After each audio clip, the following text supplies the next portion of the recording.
Всем привет, это Микки. Когда мама уходит без меня, я начинаю сильно переживать и нервничать. У меня происходит стресс, куда без меня.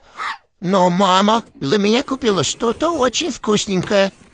Вы представляете, это натуральные рога оленя, которые она мне дает. Они очень вкусные, снимают стресс, напряжение.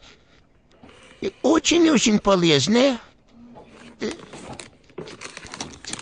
Но спокойно мне их дают и уходит. Они чистят зубы, полезны для пищеварения.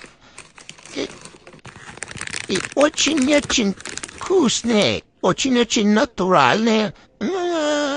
Спасибо. Теперь я смогу спокойно провести время без тебя, увлекаться новым занятием. Я буду их грызть, чистить зубки и успокаиваться. Надеюсь, ни один олень не пострадал.